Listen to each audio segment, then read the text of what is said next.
Ассалаумағалейкум трейдерлер, бүгінгі сабағымызды бастаймыз. Бүгінгі сабағымызда біздер Take Profit, Stop Loss, Break Even, яғни бесу битка хақында бір қанша мағлұматларға ие боламыз. Онан кейін трейдингдегі айрым терминдерді де үйреніп өтеміз. Кейін индикаторлар, RSI һәм Bollinger Bands индикаторын үйреніп өтеміз. Демек, сабағымызды бастадық. Бірінші темамыз бұл Take Profit, Stop Loss һәм Break Even. Take Profit бұл инглиз тіліндегі Take Profit сөзінің қысқартпасы, яғни пайданы алу. Stop Loss болса, инглиз тіліндегі Stop Loss сөзінің қысқартпасы, жоғалтуды тоқтату. Break Even бұл инглиз тіліндегі Break Even сөзінің қысқартпасы болды, яғни зиянсызландыру. Бұны біздер қалай қолданамыз? Бұл трейдингде әр күні біздер саудаға кірген кезімізде керек болатұғын инструмент һәм термин есептелінеді. Бұны біздер реал базарда қалай қолданамыз? Трейдинг вьюда жүдә бір зор инструмент бар. Біздер саудаға кіргенімізде Stop Loss һәм Take Profit зоналарымызды көрсетіп қояды. Бұл төртінші қатарда бірінші һәм екінші болып көрсетіліп тұрыпты. Long position бұл біздер байға, яғни бақаның жоғарыға көтерілуіне саудаға кіргенімізде long positionнан пайдаланамыз. Ал бақаның төменге қарай түсуіне, яғни sell-ға позиция істегенімізде біздер осы екіншісі short positionнан пайдаланамыз. Бұл екі инструменттің қарақалпақша аудармасы түсініксіздеу болып келеді. Long деген бұл жоғарыға, short деген бұл төменге деп түсінсеңіз болды. Long position, яғни жоғарыға инструментінен пайдаланып көреміз. Осы жерден біздер SNR зона таудық дейік, мәселен Support зона таудық деп осы жерден байға сауда аштық. Жоғарыда бұл көк зона, реңін өзгертіп қойып бар, негізінде жасыл болады, ал төменгі тарапы күлдіреңдегі бұл қызыл болады. Take Profit зонамыз деп аламыз. Бұл жерде біздердің қанша пипс пайдаға кіргенімізді де көрсетіп қояды. Бұл жерде $84 пайдаға кірген, яғни 84.285 очко. Пипс есеплағанда осының ізіне 1-0 қосып есеплаймыз. Алтында сонетті сақлаң аңсатырақ болу үшін. Мәселен, 84 ізіне 0 қосам 840 пипс. 3269-дан 3359-ға дейінгі аралық бұл Take Profit зона деп аламыз. Енді біздердің стоп лоссымыз осы жерде деп алайық, 3269-дан 3242-ші зонаға дейінгі аралық біздердің стоп лоссымыз деп алайық. Бұл нәрселер Take Profit һәм Stop Loss бізге неге керек? Take Profit біздер мәселен кеште анализ істедік, графиктің бұл тарапын жоқ деп алайық, біздер саудаға кірдік, бұл тарапын жоқ деп алың. Мәселен, баға бұл жерде тұрыпты. Енді біздер осы жерде сауданы жапқымыз келмей тұрыпты. Базардың еле көтерілуіне сеніміміз кәміл. Бірақ түнгі 3-те мәселен, жұмыста уақытымызда, қандай да бір нәрсеменен бәнт уақытымызда осы Take Profit біздердің пайданы аламыз деген зонамызға дейінгі аралықта барып қалады деген сеніммен қоясақ, бұл осы Take Profit зонамыз болады. Осы жерге келгенде біздер компьютер емаса телефоныңыз өшік болса да, осы жерге келгенде пайданы алып, өзі жауып қояды. Бұл Take Profit. Енді Stop Loss. Stop Loss бұл енді біздердің стратегиямыз қаншелік біліміміз күшлі болса да, Stop Loss алып тұрады. Енді саудаға кіргенде $100 кіргенімізде біздер осы саудада $20 разы болып кірдім дегендей, бұл мысал ретінде өзіңіз риск менеджментке байланысты қыласыз. $20 жоғалтуға разыман деп кірсеңіз, осы жерде 27 пипске $20 есеплап саудаға кіруіңіз мүмкін. Бұл осы жерге келгенінде, мәселен, базар білмейміз, бәлкім бұлайынша да кетуі мүмкін. Егер осылайынша кетіп қалған жағдайда, сіздің саудаңыз осы жерге келгенде, сіз Stop Loss'ты белгілеп қойған дәрежеге келгенде автомат түрде жабылады. Егер Stop Loss болмағанда, Stop Loss қоймай істесеңіз де болады, бірақ қоймасаңыз, осы жерге келгенде $20 жоғалтқан болсаңыз, бұл жерге кетіп қалғанда, одан да төменірек өсіп кеткенде сіз барлық пұлыңызды бір ғана саудада жоқ қылған боласыз. стоп лосс һәм take profitті түсіндіңіз деген үміттемін. Енді break even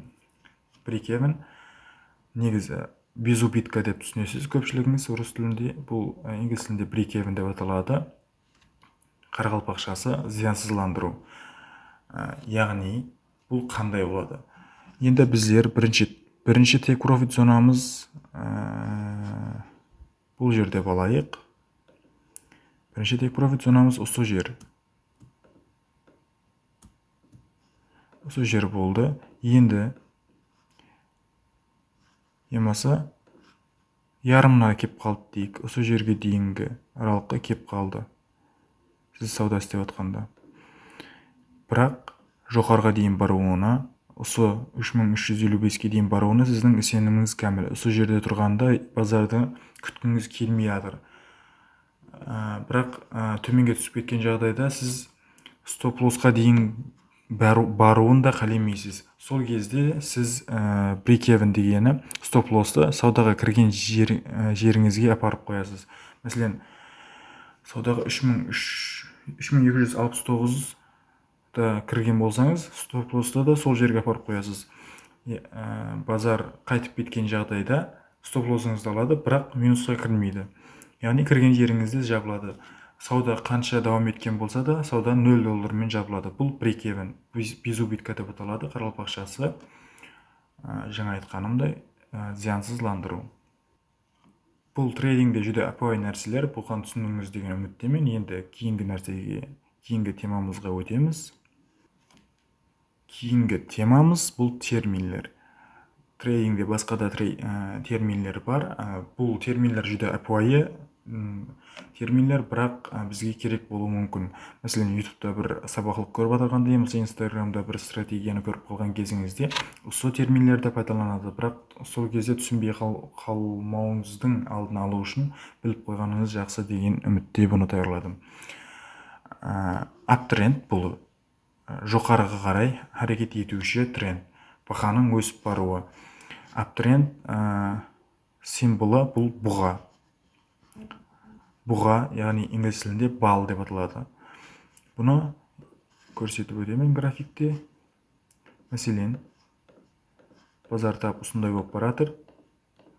Бұл бұға базар деп аталады. Яғни максимум тек қана максимумларды жаңалап баратыр. Минимумлар болса қалып баратыр. Бұл жоғары қарай әрекетленуші базар. Бұға базары деп аталады. Енді кейінгісі даунтренд, төменге қарай түсуші тренд. Бұның символы аю.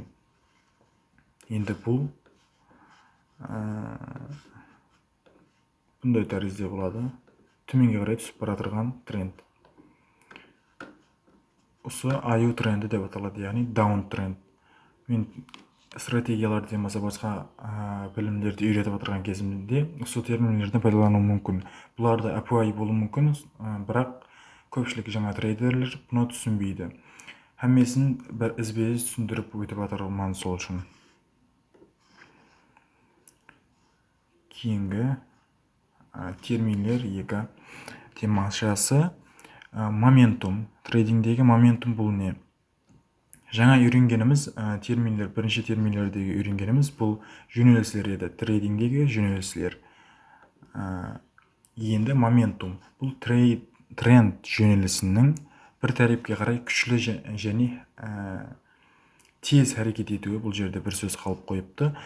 Бір тәрепке қарай, яғни жоғарыға қарай жүді тез және сол тәрепке қарай күшлі әрекеттің болуы бұл моментумы деп аталады. Яғни oversold һәм overbought.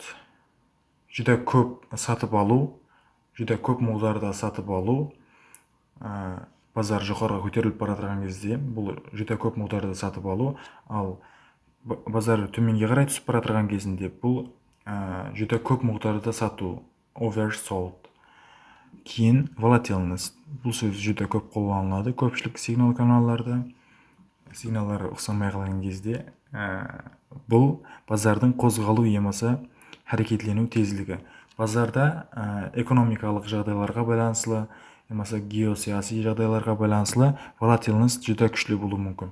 Яғни кішкене уақыт давамында 1 минуттың өзінде 170-80 пипс әрекетленіп кетуі стратегияларға бойсунбауы, жүдә ньюслардагыдай болуп аракетленүүі, волатильность базардын козголуу эмес аракетленүүнүн тездилиги, волатильность деп аталады. Кийинки темамыз индикаторлар. Индикатор бул инглишче indicate сөзүнөн алынган, көрсөтүү деген мааниде келеді кыргызча тилинде. Индикаторлар бул роботлар сыяктуу, яғни азыркы күндөгү пайда болуп атырган OpenAI, Artificial Intelligence делинеди. Улма айтишиликлер һәм сондай код жазуу аркылуу иштеп чыгылган роботлар эсептелет. Булар суну иштеп чыккан адамдар тарапынан берилген стратегияларга бойсунган алда биздерге белгилүү бир дәрежелерди көрсөтүп бере турган жардамчылар эсептелет. Булардан биздер тек гана саудада тасдык себеп ретинде пайдаланабыз. Биздерде базарда канчалык көп тасдык менен бир саудага канчалык көп тасдык менен кирсек, саудаларыбыздын take profit менен, яғни тек гана пайда менен жумаклануу көп болады. Базарда кеминде 3 тасдык менен кирүү керек. Буларга енді 5-6 тасдык болса, ога да жакшы болады. Индикаторлар соларга бирөөнө себепчи боло алады. Базарда мыңлаган индикаторлар бар. Маселен, төмөндөн байды, жокарыдан селди көрсөтүп бере турган индикаторлар бар. Бирок эч бир индикатор 100% жагдайды көрсөтүп бермейди. Тек гана биздердин сауда иштөөбүздө биздерге жардамчы тасдык ретинде гана коллонуубуз мүмкүн. Индикаторлар тек гана тарыхты карасаңыз жүдө зор иштеп берген болот, бирок реал базарда көрүп атырган кезиңизде эч качан керектүү дарежеге келип сатып ал эмесе сат деген сигналды бермейди. Тек гана тарыхты карасаңыз, бирок олар 100% иштеп берген болот. Индикаторлар 3 түрлүү болот. Тренд жөнөлүүсүн көрсөтүп берүүчү индикаторлар, маселен, moving average топламы, яғни EMA, SMA индикаторлары, ондан кейін momentum, RSI, market деп айтамын мен. Моментумды көрсөтүп бере турган багана мен силерге көрсөттүм. Өзгөрүүчүнлүк, яғни volatility көрсөтүп бере турган индикаторлар булар. Bollinger Bands, Ather, бул average true range индикаторы эсептелет. Индикаторлар жүдө көп, бирок дүйнө жүзүлүк трейдерлер тарапынан эң көп иштене турган һәм эң көп ишениле турган индикаторлар ушулар: moving average топламы, RSI, MACD, Bollinger Bands, Ather. Тренд жөнөлүүсүн көрсөтүп берүүчү moving average топламын түшүндүрүү жүдө узак давам этеди. Бул бир сабакка сыймайды. Сол себепле мен бул сабакта RSI һәм Bollinger Bands индикаторын бираз түшүндүрүп беремен. Башлангыч түшүнүктү берип өтпөкчүмүн. Trading View'де индикаторлордон пайдалануу үчүн жокаргы орто тарапына карайбыз. Indicators бөлүмүнөн басканымызда search, яғни излөө бөлүмүнө RSI деп жазамыз. Бул биринчи турганы Relative Strength Index. Усуну басканымызда бул автомат түрдө косулат. Биздерге усундай айна пайда болот. Түшүндүрүп атырганымда ошо розови домалакчага катты этибар болуң. Көрсөткөнүмдө ошо менен көрсөтүп өтөмүн. Ошо индикатордун жокаргы тарапы бул 70% бөлүмү, төмөнкү тарапы бул 30% бөлүмү. 70% бул overbought, жүдө көп муктарда сатып алынуу. Базарда ошо символумуздун, ошо парамыздын жүдө көп муктарда сатып алынуу трейдерлер тарапынан. Ал 30% болса, 30% дәрежеси болса, жүдө көп муктарда сатылып жиберилүүі ошо 30% дәрежени көрсөтөдү. Енді биздер будан калай пайдаланабыз? Ең апуай кылып түшүндүргөн жагдайда 70%ке келгенде биздер сатуумуз керек, сатууга тасдык излөөбүз керек. Ал 30% жагдайга дәрежемизге келгенде биздер сатып алууга аракет этүүбүз керек. Яғни бул reversal, яғни кайтарып жиберүү көрүнүшүндө иштеп бере турган стратегия. Жокарга барганда трендти өзгөртүп төмөнгө кайтуу керек. төменге келгенде тренд өзгертіп жоғарыға кету керек. Мәселен, бұл жерге қарайық. 70%-тен әдеуір өтіп кеткен. Осының турысында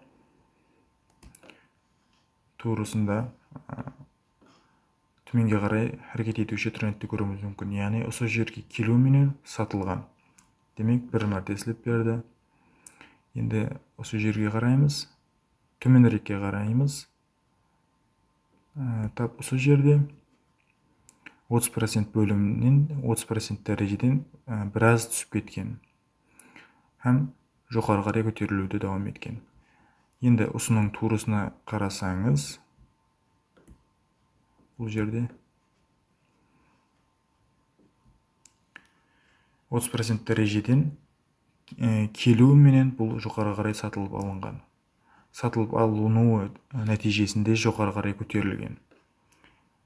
Слеп беруі жақсы, бірақ реал уақытта әрдайым осындай ортада жүреді, емаса 60%, 40% деген дәрежелерде жүреді. Реал уақытта ешқашан жоғары қарай тиіп, емаса төменге қарай тиіп кетпейді. Тиіп сату дәрежесіндегі анық сигналды бізге бере алмайды. Бұл индикаторлар әрдайым айтамын. Индикаторлар тек қана біздерге бір тасдиқ ретінде, себеп ретінде қолданылатын инструмент. Тарихты қарап өтеміз. Слеп берген жағдайларға бұл жерге бар берің. 70%-тен әдеуір жоғарыға қарай көтеріліп кеткен. Осының турысынан басылап тренд өзгерген һәм төменге қарай түскен. Біздер осы жерде сатуға себеп іздеп, мәселен трендтің өзгеруінен чок, бұл кейінгі сабақтарда үйретіп өтемін. Осы жерден сатуымыз мүмкін, яғни селға бұйыртпа бітім ашуымыз керек осы жерлерде. Кейінгі жағдайларда бұл жерде көріп тұрғаныңыздай 30%-тен төменде 29-28%-ке төменге түскен. Бұл осы жерге тура келеді. Жоғары қарай вертикал тәрізде анықтайсыз бұның қай жерге тура келуін. Һәм осы жерден басылап жоғары қарай көтерілуді давам еткен. RSI индикаторының істеуі тап осындай. Жоғарғы 70%-ке барғанда селға сделка ашуымыз керек. Төменге 30%-ке келгенде байға сделка ашуымыз керек. RSI индикаторын өшіруіміз үшін осы символдың астындағы белгіге басамыз. Һәм төменгі тәріпте RSI-ның қасында удалить, remove түймешесін басамыз. Кейінгі индикатор Bollinger Bands.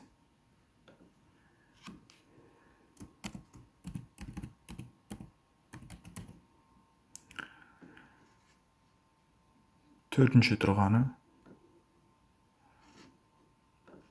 Bollinger Bands қалай істейді? Бұның істеуі жүде әпуайы. Тап RSI-ға ұқсап кетеді істеуді. Бұнда жоғарғы тәрепі һәм орта һәм төменгі тәрептегі зоналары бар. Бұлда oversold һәм overbought индикаторы есептелінеді. RSI индикаторы моментум индикаторына кірсе, бұл Bollinger Bands индикаторы волатильность, яғни өзгерушеңлік индикаторына кіреді. Сол түрге кіреді. Жоғарғы тәребінде қызыл реңдегі дәреже бұл 70% дәреже, ортадағы 50% дәреже, жасыл реңдегісі бұл 30% дәреже. RSI индикаторына жүде ұқсас. Бұнда қалай сауда істеуіміз керек, емаса қалай себеп қылып алуымыз керек деген сұрау туылады.